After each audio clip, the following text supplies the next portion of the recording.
మీకు రాజమౌళి గారు చాలా క్లోజ్ ఫ్రెండ్. ఎందుకు ఆయన వెళ్ళి ఇలా షేక్ చేసేసి నాకు బెస్ట్ క్యారెక్టర్ ఇవ్వండి ఇప్పుడు అని అడగరు? నేను ఒకవేళ షేక్ చేసి అడిగినా కానీ ఆ క్యారెక్టర్ నేను సరిపోలేదు అనుకోండి, చిన్న నవ్వు నవ్వుతాడు. అంతేనా? ఇవ్వడు, ఛాన్స్ లేదు. ఒకవేళ మీరు ఏంటి సజెస్ట్ చేసినా కానీ, పలానా వాళ్ళని అన్నా కానీ తనకు నచ్చాలి, ఆ క్యారెక్టర్ ఆర్టిస్ట్ సూట్ అయితే తప్ప, లేకపోతే కుదరదు. ఈజ్ దట్ అంటే అంత క్లారిటీ ఉంది. అంత క్లారిటీ ఉన్న డైరెక్టర్లు నాకు తెలిసి చాలా అరుదు. మనం ఎవరైనా వెళ్ళి రికమెండ్ చేస్తే ఆయన రికమెండ్ చేసాడు కాబట్టి పెట్టుకుందాం అనుకుంటాం. అస్సలు పొర్రపాటున కూడా తన క్యారెక్టర్కి సూట్ అయితేనే, అలాంటి సూట్ అయ్యాడు అనుకోండి ఆర్టిస్టు, హిందీ కానీ, తమిళ్ కానీ, మలయాళం కానీ ఎక్కడి నుంచి అనేది తీసుకొస్తాడు. ఆ క్లారిటీ ఎక్కువ తనకి. మంచి క్యారెక్టర్లు ఇచ్చాడుగా నాకు. స్టూడెంట్ నెంబర్ 1కి హీ స్టూడ్ బై మీ. ఎందుకంటే నేను శాంతినివాసం చేస్తున్నాను. శాంతినివాసం చేసేటప్పుడు టీవీలో అప్పటికి ఓవర్ ఎక్స్పోజ్డ్ 9 డైలీ సీరియల్స్ ప్రతిరోజు టీవీ ఆ టైంలో కుదిరింది. చేస్తున్నా కింద అలా ఇలా అని చేస్తున్నా.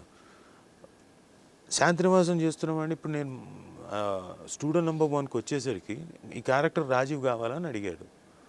వాళ్ళేమో కొత్త కుర్రాడిని ఇంకోళ్ళని ఏమైనా పెడదామా, మళ్ళీ బాగా టీవీలో కనపడ్డాడు కదా ఓవర్ ఎక్స్పోజ్డ్ అంటే, నో నాకు రాజీవ్ కావాలని పట్టుబట్టాడు.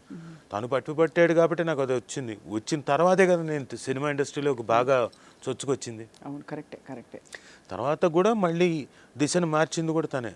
ఏది సైలాంటి సినిమాలో 2 సీన్స్ అయినాయి, వెరీ ఎమోషనల్ సీన్స్. అది ప్లస్ గ్రౌండ్లో అంతా ఉంటాను. 3-4 సీన్లు, ఆ ఎమోషనల్ సీన్స్ అన్నీ అయ్యేసరికి చివరిలో హీరోతో పాటు నించునేసరికి మేము కూడా హీరోలలో కనపడ్డాం కదా. సై అంతే, విక్రమార్కుడు అంతే. So Vikramarkudu I was third choice. First ఇంకో 2 అనుకున్నాడు.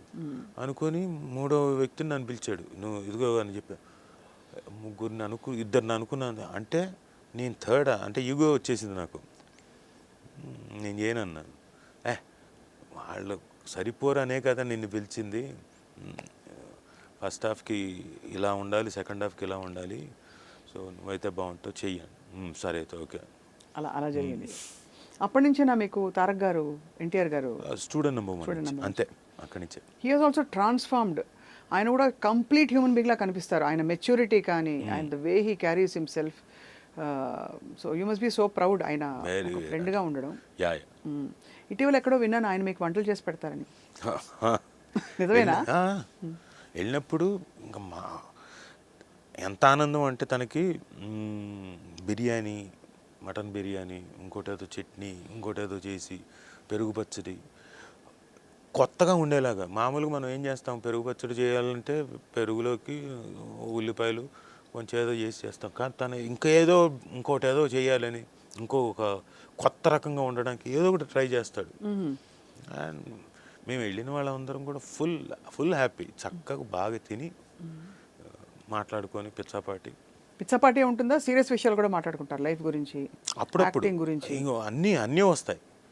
అసలు చంద్రమండలం ఏంటి, అసలు ఏంటి, ఆ పక్కన ఉన్నవాడు ఏంటి, ఆ పక్క రాష్ట్రంలో ఏం జరుగుతుంది, వాడి యాక్టింగ్ ఏంటి, అన్ని సబ్జెక్ట్స్.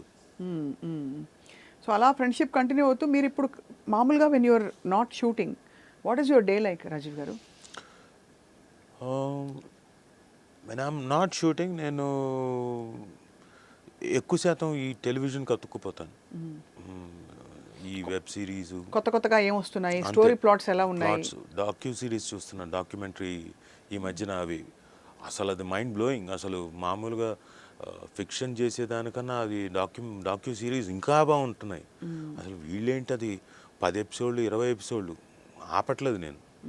సో కొత్తవి ఏమేమి వస్తున్నాయి, అసలు ఏంటి, మనం ఎలా క్యాటర్ చేయాలి, లేకపోతే మనం పర్ఫామ్ చేస్తున్నాం, మిగతా వాళ్ళు పర్ఫామ్ చేసేటప్పుడు ఏ యాక్టరు పర్ఫామ్ చేసినప్పుడు మనకి హార్ట్కి దగ్గరగా మన ఎమోషన్ని టిక్కులు చేసి మనల్ని ఏడిపిస్తోంది, అసలు ఏం చేస్తున్నారు, వాడు ఆ ఎక్స్ప్రెషన్ ఏంటి, వాడు ఎలా ఎక్స్ప్రెస్ చేస్తున్నాడు, వాడు ఆ లాంగ్వేజ్కి ఆ ఎక్స్ప్రెషన్ ఓకే, మన లాంగ్వేజ్కి మన బాడీ లాంగ్వేజ్ మారుతుంది కదా, అప్పుడు ఎలా చేయాలి, ఇవన్నీ ఆలోచించుకుంటూ ఉంటాను. కానీ చాలా చక్కచక్క మారిపోతున్నాయి ట్రెండ్స్ కదా.